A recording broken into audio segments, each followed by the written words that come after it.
The Grammys may be considered the biggest night for everything and everyone in music. It's been going on for over 60 years and is behind some of the most coveted awards on the planet. Many artists can only dream of winning a Grammy. For some, it signifies that they've made it in the industry, while for others, it's the beginning of a blossoming music career. But like any big event, the Grammys have their fair share of controversies. There have been many shocking events and moments in the show that caused distrust towards the Recording Academy among both viewers and artists. Is the Grammys all that, even after these crazy controversies? Watch on to find out. Despite being all about the music, fashion is still one of the most important aspects of the Grammys. Stars can sometimes take months to prepare the perfect look for the big night. Walking the red carpet at the Grammys is also a way for some to make a statement. Big designers would also grab at the huge opportunity to dress a famous singer for the special event, which ranks in millions of viewers. This brings us to the first of the hottest controversies today about the Grammys. Bebe Rexha is a 29-year-old artist who was nominated for Best New Artist and Best Country Duo Group Performance categories this year. When looking for her outfit for the event, she was faced with some shocking behavior. Her team set out to look for designers willing to make a custom dress for Bebe, but to no avail. Apparently, they found Bebe's dress size of 6 to 8 to be too big. The young star took to Instagram to air out her grievances about these fat-shaming designers. She said in an Instagram video, "If size 6'8 is too big, then I don't know what to tell you." Bebe said that she doesn't want to wear those dresses anyway, and that designers can't say they can't dress someone who isn't runway size. "We're beautiful any size, small or large," Bebe wrote in the video's caption. Being size 8 won't stop her from going to the Grammys anyway. Bebe even won Demi Lovato's praise for speaking out against the fat shamers. Another controversy that's been surrounding the Grammys for years is the lack of female representation. Feminism is not a new idea, but it's taking a while for something like the Grammys to catch up. With the rise of the Me Too and Time's Up movement, many are clamoring for more women to take the stage and be recognized for their hard work in the music industry.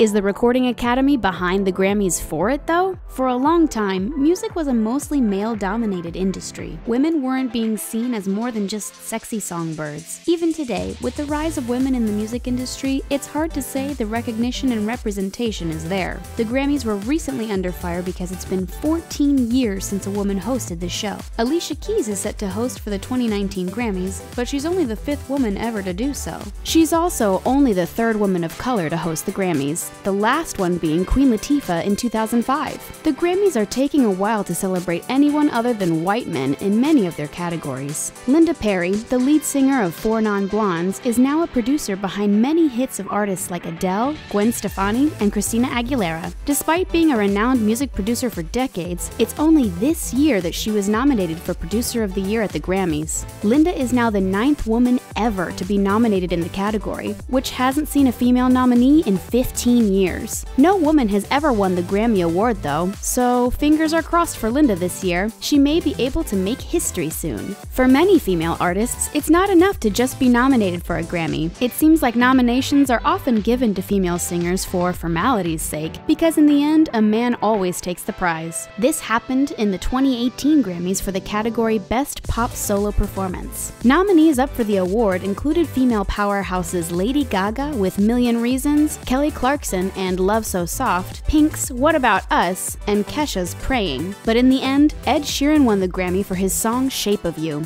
Fans quickly took to Twitter to express their disdain for the decision. One wrote, "Praying and Million Reasons, 2 empowering and impactful songs, lost to generic radio fodder like Shape of You. Well done, Recording Academy." The sarcastic and hurt tweet was liked over 5,000 times. Bringing Alicia Keys on as a host and nominating Linda Perry for Producer of the Year may be the Grammys' way of putting out the fires from this other controversy. Late in 2018, news broke that the president of the National Academy of Recording Arts and Sciences, the organization behind the Grammy Awards, Neil Portnow, was stepping down. This was because of a very insensitive comment he made early in 2018. He said that women needed to step up if they wanted to win more Grammys and be represented better in the music industry. This comment came in response response to the fact that Alessia Cara was the only woman shown on stage and televised to receive a Grammy Award in 2018. Portnow, who was at the helm of the Recording Academy since 2002, was heavily criticized by female artists and executives in the music industry. Portnow resigned just days after Variety reported that he allegedly siphoned funds from a charity to pay for the Grammys show. Alessia Cara may have been the only woman representation in the Grammys of 2018, but her win was a controversial one. Alessia won Best New Artist in 2018, a category that's had a rocky history ever since the 90s. What counted for eligibility as Best New Artist was always unclear. There were many times that the award went to artists the general public deemed undeserving of it. In 1992, Boyz II Men lost to a singer named Mark Cohn, whose music career is far from successful today. Led Zeppelin, P. Diddy, and Justin Bieber all lost to now unknown artists. When Alessia won last year, many felt it was unfair because her debut album was released 3 years prior in 2015. How can Alessia be a new artist if she's been making music for 3 years? Technicalities aside, many felt that she was still undeserving compared to SZA, who was nominated for 5 categories but didn't win a single one. But with the strange history of Best New Artist winners, perhaps it's a good thing that SZA didn't nab the award. Alessia brushed the negativity aside and fully defended her controversial win. The Best New Artist category was deemed to be a bit cursed ever since the controversial awarding in 1990. Milli Vanilli, a European pop duo, had taken the world by storm with their hit album, Girl You Know It's True. Their song, Blame It on the Rain, was a massive hit in the United States and possibly around the world. Milli Vanilli was so successful that they won 3 American Music Awards before they were awarded Best New Artist in the 1990 Grammys. But the truth about the duo spilled out. They weren't the ones singing on the tracks. The 2 European male models were just lip-syncing performers, and apparently they couldn't sing to save their lives. Unfortunately for the German-French pair, there wasn't anything like lip-sync battle where they could show off their skills. The world felt fooled and hurt, and the duo was stripped of their Grammy Award. Ever since, the Best New Artist Award would constantly be surrounded by controversy. The Grammys faced a lot of backlash for awarding artists that the audience wasn't rooting for. Because the awards are not based on popularity or record sales, it really depends on the preference of the voters in the organization, and people have been noticing a strange, controversial trend. Many artists have been boycotting the Grammys because they don't seem to be very kind to people of color. One person who's been quite vocal against the Recording Academy is Beyoncé. The world-renowned Queen Bey lost out multiple times, once to a particularly unknown album by Beck. Even Adele, who won 3 of the biggest Grammy Awards in 2017 and beat out Beyoncé in every single category, admitted that she shouldn't have won Album of the Year. It was the year Beyoncé dropped Lemonade, a game-changing album that showed Beyoncé's wide range and was also visually stunning. Kanye West was nominated for different Grammys a whopping 68 times, winning 21 awards. But in some of the categories, Kanye lost to some obscure artists and albums. Oftentimes, they weren't people of color. In 1989, the Grammys introduced the Best Rap Artist category, but they didn't even show the awarding on TV. Then, in 2014, Macklemore nabbed a controversial win in the Best Rap Artist award over Kendrick Lamar. It caused so much backlash that Macklemore felt the need to apologize to Kendrick after the show. But Macklemore published the photos of his apology text to Kendrick on Instagram, which many found totally cringeworthy. Drake, who lost Best New Artist to Esperanza Spalding with Justin Bieber, said the whole Macklemore thing was whack. Recent times aren't looking very good for the Grammys, but even in the past, the Recording Academy was steeped in controversy. In 2008, Amy Winehouse teamed up with the producer Mark Ronson for her album Back to Black. The album was so well received, and it really highlighted Amy's beautiful, raspy voice.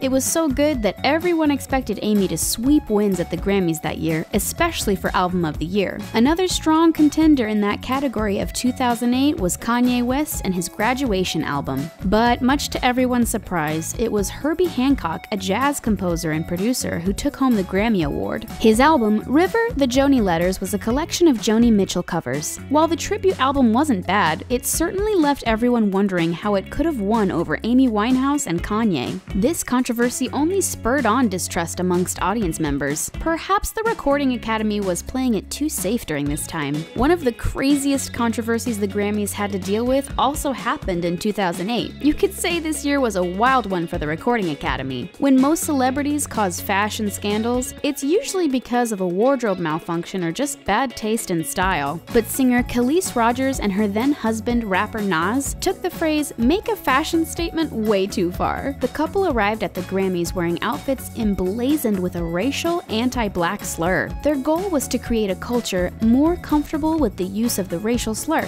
It may not have gone the way they planned, but they certainly got a lot of attention for it. It caused so much controversy and backlash that the Recording Academy had to enforce a much stricter dress code. Now, their wardrobe guidelines include a not-so-gentle reminder: please don't wear clothing with obscene or offensive language. Thanks, Nas and Khalees. For the Grammys, playing it safe seems to mean straying away from rap and R&B artists or people of color. This kind of behavior only reinforces the same kind of music and gives recognition to the same people over and over again. They're usually white males. This year, many were ready to be up in arms for Travis Scott and his album Astroworld. The album received a ton of praise from both average listeners and music critics. Astroworld is Travis's third album, and it debuted at #1 on the Billboard charts. He quickly became one of the most successful artists this year because of the album, and he was only nominated for one category, Best Rap Album. It's a start considering he wasn't even nominated at all in 2016 for Birds in the Trap Sing McKnight, but he was aiming for Album of the Year, which has never been won by a rapper yet. Is 2019 the year the Grammys will get it together and be free of controversy? Since they snubbed expected artists like Taylor Swift, Kanye West, and even Ariana Grande, the Grammys can either have a crazy night ahead or an oddly quiet one. We'll have to wait and see. What do you think of these Grammy controversies? Let us know your thoughts in the comment section below. Give this video a like and make sure you're subscribed to our channel for more videos. Thanks for watching!